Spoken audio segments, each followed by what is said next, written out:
pumatak ng 59,900 plus sa isang buwan. Ngayon is i-reveal natin kung paano napalakas yung ating. Yung ginagawa ko kasi, para lumalawak yung aking rate. Pag nag-load kayo ng 1,300, 3 buwan pa ma-expire. Hey, what's up? Yumas TV for another vlog na naman. So ngayong gabi is napablog tayo sa kadailanan na marami pong nag-message sa atin. So sa mga previous vlog natin, na-vlog ko yung pinakamalaking income ng aking piso wifi. Pumatak ng 59,900 plus sa isang buwan. O diba? So maraming nag-message, Sir, ano yung dahilan? So yung iba nagsasabi, sa kadailanan na yung gamit natin is Starlink. So na-vlog namin yun, parang wala pang Starlink, no? So yung iba nagsasabi, nasa kadailanan na PC yung ating gamit, kaya malakas yung ating income. So yun na nga, ngayon is i-reveal natin kung paano napalakas yung ating income sa PC wifi na yon. So pinakaunang dahilan is syempre nasa Digspot na lugar.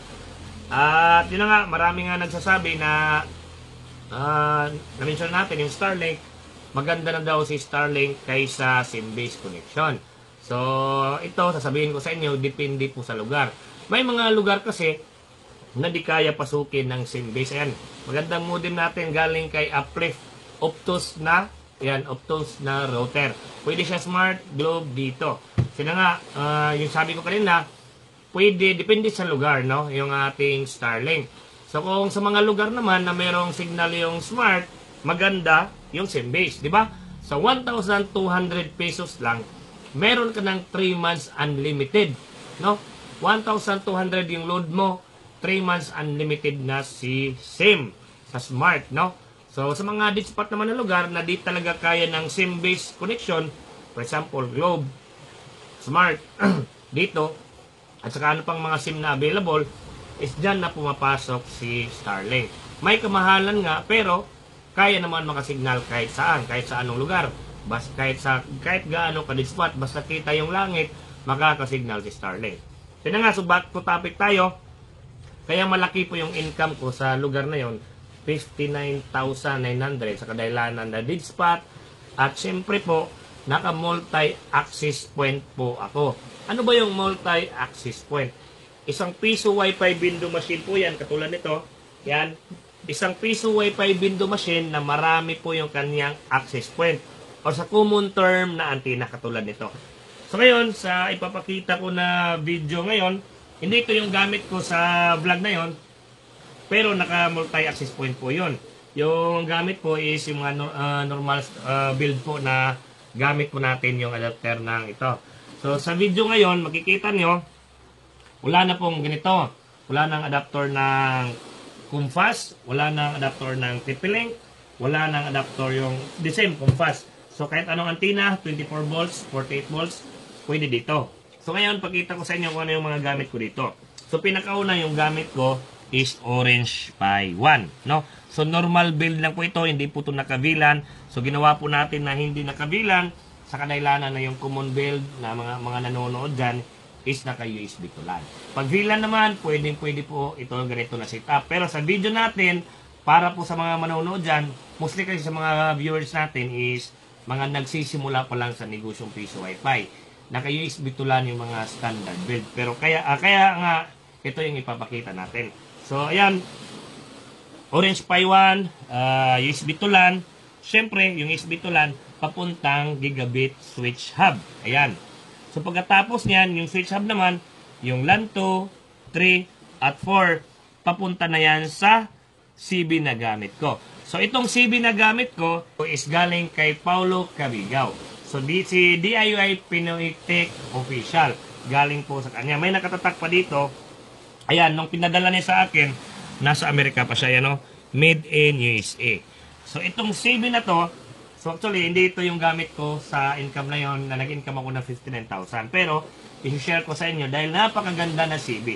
Itong CB na to, kaya niya i-power yung 48 volts, TP-Link 24 volts, no? Na direct po sa kanya. Kita niyo naman, yung wire ng Comfast, ayan, itong kulay black, direct po sa CB. Tapos yung TP-Link naman, yung kulay blue, direct sa CB.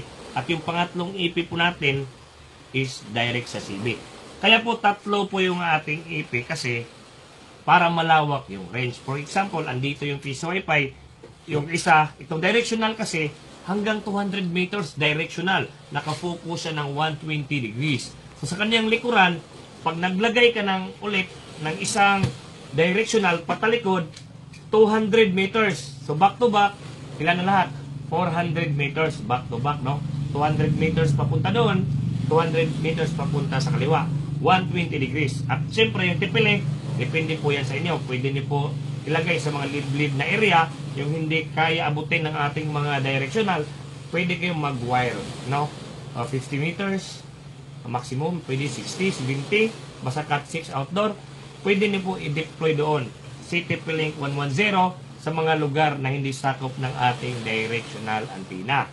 So yan po yung ginamit ko na technique sa area na yon, kaya umabot ng 59,000 yung akin income. Andyan po yung screenshot sa ating income. Meron po tayong screen recording.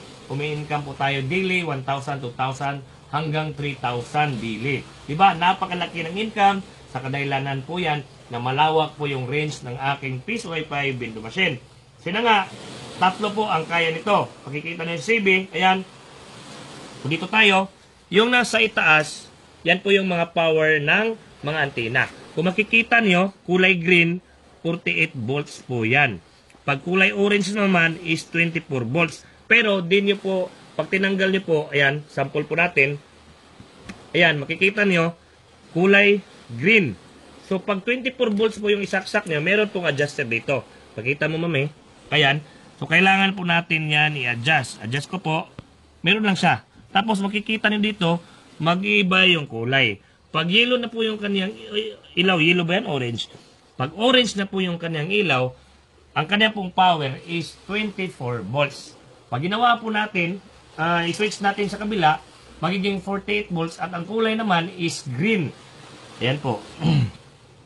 Ayan. Ayan. So, note nyo po, again, andito po yung switch. Ayan. So, note nyo po, pag 48 volts, kailangan green yung ilaw. Kasi pagka nabaliktad nyo, si TP-Link yung nasaksak nyo, masisira yung ating antena. So, ayan, kulay green. So, isaksak ko po. Andar po siya. Ayan. Mandar po. Di ba? So, naka-andar po yung ating TP-Link. Naka-andar din po yung isa. So, tatlo po yung antena. Sa CB na to is supported din yung mga switch ng pin ng fan, pin ng tip ito. Meron po siyang 5 volts na pin para sa mga 5 volts, katulad ng switch hub. Meron po siyang pin na pwede po, yung 12 volts, pwede po direct po dito sa ating router. Pwede po direct dito sa ating router. So ayan, so di na natin i-details yung kanyang mga pin. Pag kumuha po kayo sa CB ni Sir Paulo Cabigao, is pwede niyo po i-explore yung kanyang mga pin. Hindi kayo malilito kasi may mga label na po sa gilid. Babasahin nyo lang, may nakalagay doon. 12 volts fan, positive at sa negative. Tapos meron ding 5 volts. Yung mga output po lahat yan. So di na kayo malilito. So ganito po yung situation niya mga sir at ma'am. Kailangan po siya ng switch hub para po gumana po siya lahat. Kasi bawat antenna may katapat na LAN cable papunta sa switch hub. So gumagana siya ng maayos. So pakita ko sa inyo sample. So dito tayo. So ayan po yung EP. Shout out kay Sir Cabigao. Ayan po yung kanyang YouTube channel, DIY Pinoy Tech Official. Ayan. So pag connect po natin, lalabas yung portal. Mapapansin niyo po, isa lang po yung SSID. Bakit po isa yung SSID?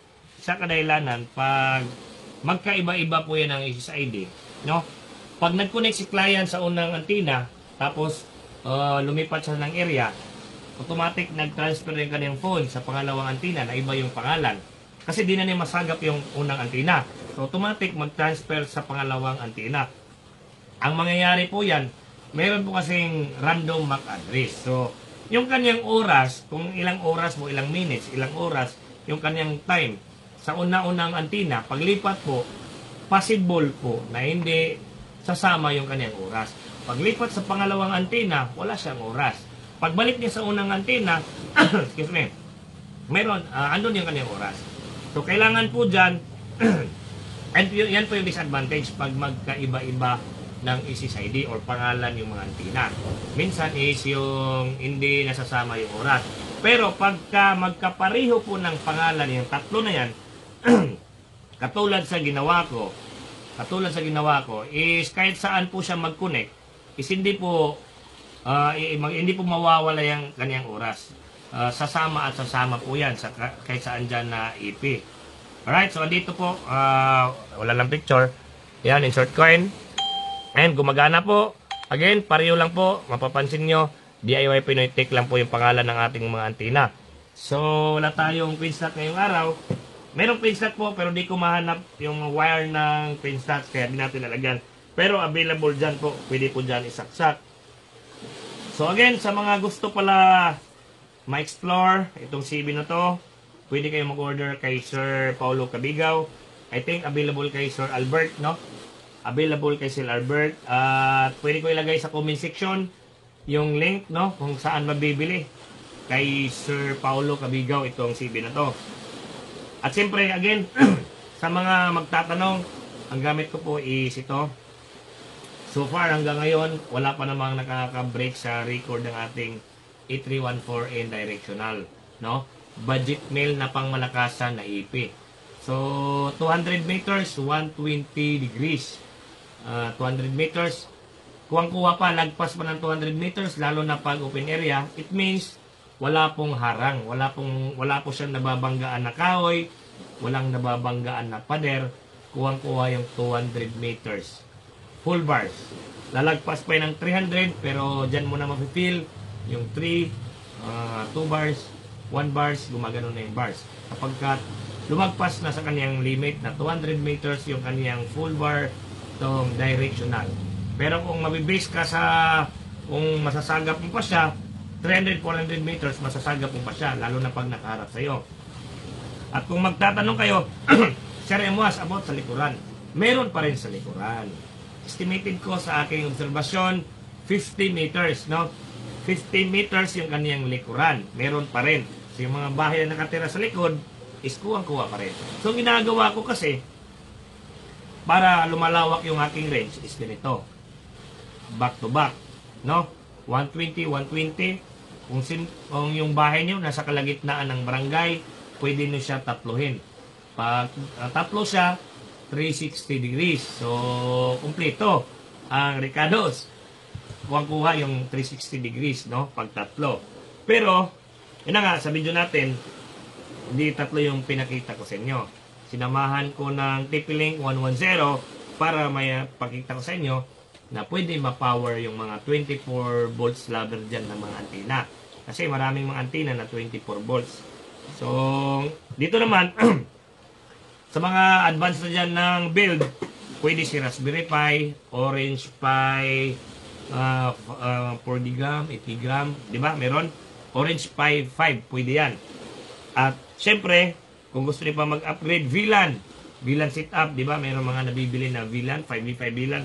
Pwede rito. Ito kasi, itong CB natin, parang passive lang siya. Passive ng mga antenna. Mawawala lang dito, ito. Ito lang yung mawawala. So, napakaganda tingnan pag wala ito. Diba? Diretso na yung kaniyang power. At siyempre, yung gamit natin is centralized power supply. Design po itong centralized power supply na sa loob ng box. Ay, papakita ko sa inyo yung sample. Ayan, andito yung ating power supply. Ayan. So, maganda po siya pag centralized power supply.